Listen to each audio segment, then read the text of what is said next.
they do get into a sense that they have to have a huge audience. And I think this is partly a result of the changes in mass culture at the time, that you do just have an explosion in how many people can show up for something. So if you're talking about, you know, how to represent this movement, they want to have more people than were at any of the previous marches that they organized. The foot soldiers, nameless, not faceless, but nameless. However many are going to show up, between 10,000, 100,000, however many. What do they bring to the table? They bring presence. They bring numbers. It was a not so well kept secret that in and around Birmingham, there had not been the kind of turnout that people today claim there had been, that there were legitimate concerns and real necessities about that the marchers had about their jobs, about their physical safety, and so they didn't get the march organizers didn't get the turnout that they wanted. But to come to the nation's capital, there seems to be a special air. There seems to be, and it's the same thing that we saw during the Civil War, when we saw, this is a term I love to use, self-emancipated black folk, folk who did even before D.C. emancipation or before the Emancipation Proclamation. They saw a chance for freedom and sought it under the shadow of the Union forts that protected the District of Columbia. So coming to D.C. meant something special, and they felt that they might not have to suffer the inconveniences of losing their job, of being beaten and threatened in a different place, as opposed to being among people that that knew them, knew where they lived, and knew where they worked. If we look at the march though itself, and we look at the star power that you had on the stage, could they have pulled it off on their own without all these individuals there? I mean, yeah, they've got all these individuals, but that's not why the cameras are rolling, is it? It is in part.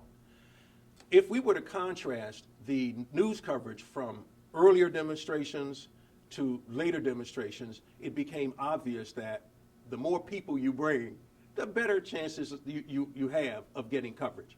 So it was clear that if they could bring a large group of people to the nation's capital. I mean, at one point, Rustin says your talk of 300,000 is way too high.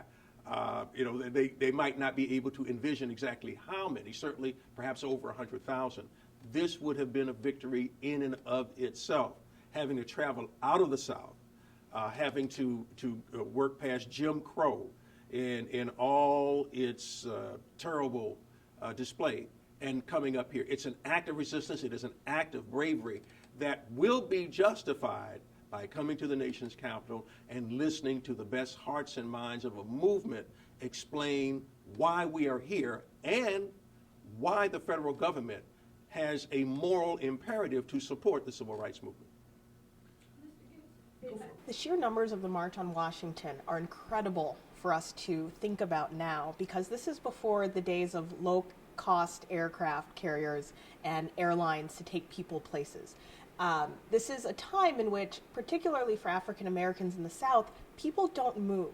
The lack of mobility in the South because of racism, because of the restrictions that are placed on black bodies and movement, is incredibly powerful to think about when you think about people getting on a bus and leaving the state for the first time, for many people who are traveling from the South to go to the March in Washington and Washington, D.C. And so the movement, the ability of the movement to get 300,000 people in one place is a testament to a real fearlessness, I think, on the part of many to identify themselves as marchers.